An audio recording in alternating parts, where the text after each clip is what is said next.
So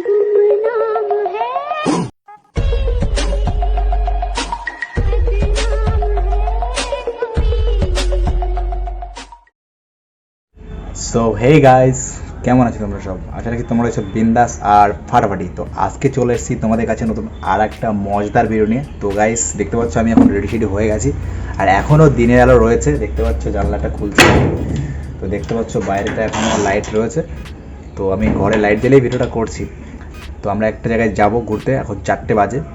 আমার দুটো friend আসবে, তাদের সঙ্গে দেখা করব, তারপরে তাদের সঙ্গে ঘুরতে যাব। তোমরা সঙ্গে থাকো, দেখতে থাকো। আশা রাখছি ভিডিওটা তোমাদের অনেক ভালো লাগবে।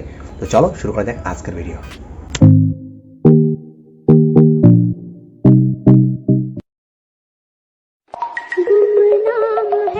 তো ফাইনালি আমরা দেখতে পাচ্ছ মাঠের মধ্যে মানে তোমাদের সঙ্গে মিট করানোর আগেই আমরা বাইকে উঠে পড়েছিলাম। এটা আমাদের পিছনে বাইক রয়েছে, আমাদের ফ্রেন্ডরা চলে এসছে। মানে এগুলো আমাদের অ্যাকচুয়ালি ল্যাংটাকালের ফ্রেন্ড, মানে বুঝতে পারছো, ক্লাস 5 থেকে 12 পর্যন্ত একসঙ্গে ছিলাম, মানে অনেক দিন পর। এখন সবাই প্যান্ট শার্ট। তো এইখানে আমরা দাঁড়ালাম কেন, তার একটা বিশেষ তো কারণ আছে। তো প্রাকৃতিক সৌন্দর্যের কাছে আমাদের সবসময় হার মানায়, এটা কিন্তু বাস্তব কথা। আমি আগেও বলেছি, এখনও বলছি। তো এইখানে আমার পাশে তোমরা জায়গাটা দেখো, পুরো এদিকে ধান গাছ রয়েছে, ওইদিকে সূর্যটা ঢলে পড়ছে, প্রায় অনেকটা বিকালও হয়ে গেছে। এখন 5টা বাজে। আমি ভিডিওটা শুরু করেছি 4টের সময়, তারপরে 1 ঘন্টা ওয়েট করছিলাম ওদের জন্য। তারপরে এখন দেখতে পাচ্ছ এখানে রয়েছে ধানের ক্ষেতগুলো। চলো কিছু সিনেমেটিক শট তোমাদের দেখাই এখানে, তারপরে আমরা এখান থেকে চলে যাব আমাদের উদ্দেশ্যে।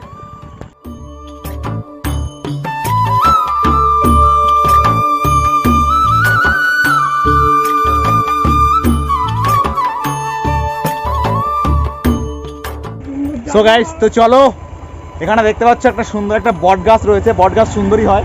তো এর কিছু সিনেমেটিক শট তোমরা এনজয় করো। আর তত সময় देखा आपने लापरवाही का नतीजा है। আমরা আমাদের গন্তব্যস্থলের দিকে যাই, তত সময় তোমরা বট গাছের কিছু সিনেমেটিক শট এনজয় করো।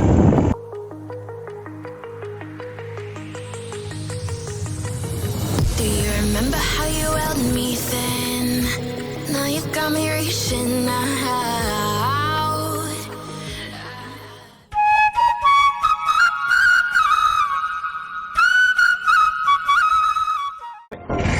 তো সব থেকে বড় ফ্যাক্ট হলো এটাই, মানে আমরা গন্তব্যস্থলে তো যাবো, কিন্তু গন্তব্যস্থলটা কোথায় সেটা আমরা জানি না। ভুলভাল জায়গায় ঘুরে বেড়াচ্ছি গাইস, কখন পৌঁছাবো জানি না। এদিকে কিন্তু সূর্যের লাইটটা কিন্তু অলরেডি চলে গেছে।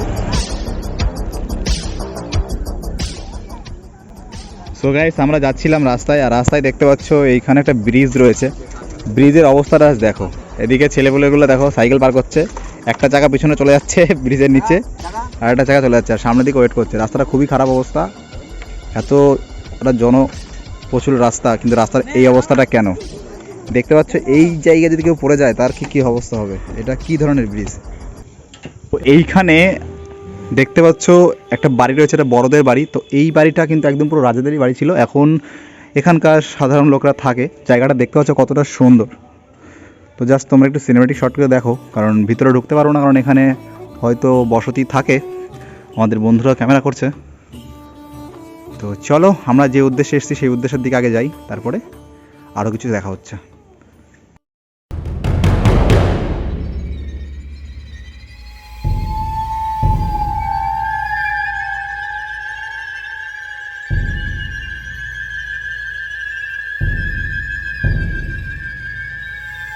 ফাইনালি আমরা চলে এসেছি মোড়াগাছা বড় দেয়াল বাটিতে।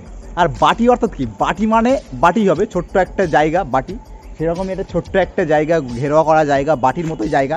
জায়গাটা বাটির সঙ্গে কী মিল আছে দেখতে পাচ্ছ, এইখানে যে ডাউন জায়গাটা চারিপাশে উঁচু রয়েছে, আর এই জায়গাটা কিন্তু ডাউন। তো বাটিতে কি থাকবে? বাটিতে চারিপাশে উঁচু থাকবে, মাঝখানে ডাউন থাকবে, সেটাকেই বাটি বলছি। অরিজিনালি বাটির মতো জায়গাটা দেখতে এখানে। আর এইখানে রাধাকৃষ্ণ থেকে শুরু করে, রাধাকৃষ্ণের পুজো থেকে শুরু করে দুর্গা পুজো, কালী পুজো, গাজন উৎসব, কিছুদিন পরে গাজন উৎসব, সমস্ত কিছু কিন্তু এখানে হয়। আর এইখানে এই সমস্ত জিনিসগুলো দেখভাল করার জন্য একটা মহিলা রয়েছে। সেই ঠাম্মার সঙ্গে কথা বলতে পারিনি, ঠাম্মাটা একটু তাড়া ছিল, তো চলে গেছে এখান থেকে। তো আমি কিছু ক্লিপস আমার বন্ধুর কাছ থেকে নিয়ে তোমাদেরকে শেয়ার করছি। দেখতে পাচ্ছ এই ঠাকুমাটা ছিল। তো গাইস দেখতে পাচ্ছ বড় দেওয়ারের বাটি, প্রতিষ্ঠিত 1112 খ্রিস্টাব্দে। কনিষ্ঠ সম্রাট এটা প্রায় 200 বছরেরও বেশি আগে এটা করেছিল। তো তাদের তো মৃত্যু হয়ে গেছে একটা সময়। তো তাদের পরে তাদের সন্তানরা এবং তো নাতিপুতি পরম্পরা পরপর হিসাবে এখন বর্তমানে যারা রয়েছে তারাই কিন্তু জায়গাটা দখল করছে। এমনকি এখানে সমস্ত রকমের পুজো পার্বণ হতো আগে, এখন কিছু কিছু পুজো পার্বণ হয় আর কিছু কিছু বন্ধ হয়ে গেছে। এখানে এখনও অনেক ঠাকুর দেবতারা রয়েছে, যাদের মন্দির রয়েছে, সেগুলো কিছু সিনেমেটিক শটের মাধ্যমে তোমরা জাস্ট এনজয় করো ভিডিওটা। ओए ओए ओए जो गाए दिल मेरा पर तुम सुन ना पाए हमारी बात। ओए ओए ओए चुरा के दिल तेरा। সো গাইস, আমি এখানে জাস্ট সিনেমেটিক শট নিচ্ছিলাম, সেই সময় আমার চোখে পড়ে প্রাকৃতিক সৌন্দর্য। আর আমি সবসময় প্রাকৃতিক সৌন্দর্যের কাছে হার মানি। তো দেখতে পাচ্ছ পিছনে জাস্ট আকাশটা কতটা সুন্দর লাগছে, জাস্ট তোমাদের একটু ভালোভাবে দেখাই, তোমরা জাস্ট দেখো।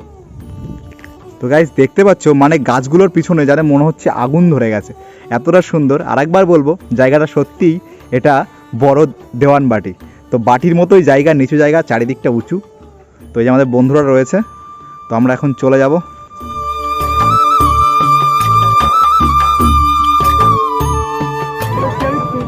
তো দেখতে পাচ্ছ আমরা এখন বর্তমানে চলে এসেছি চায়ের দোকানে। যাই হোক, অরিন্দম চা খাওয়াচ্ছে আমাদের। ভাই কি চা খাওয়াচ্ছিস? লিকার তো নাকি? গোলা চা। ও দুধ চা খাওয়াচ্ছে, পাউডার দুধ, গরুর দুধ, তো মোষের দুধ দিয়ে চা খাচ্ছে আমরা। বানানো যাই হোক, বানানো দুধ হয় ভাইকে যাই না, বানানো দুধ মানে তো ওই পাউডার দুধটাকে গুলে বানায় নাকি। তো আমরা এখন চা খাবো, চাটা খেয়ে বাড়ি যাবো। সো গাইজ ফাইনালি চলে এসছে আমাদের চা। এদিকে ধোয়া ওড়ে কেন ভাই? এগুলো কি হচ্ছে দেখি তো, হাতে কি আর দেখি। সো গাইজ কিছু নেই হাতে, মানে এই চায়ের দোকানে ধোয়া হচ্ছে। আর চাটা কিন্তু ভালোই খেতে, অলরেডি একটা বাইট নিয়ে নিয়েছি, ঠিক আছে। তো চলো টাটা, বাই বাই। ओए ओए ओए जो गाए दिल मेरा पर तुम सुन ना पाए।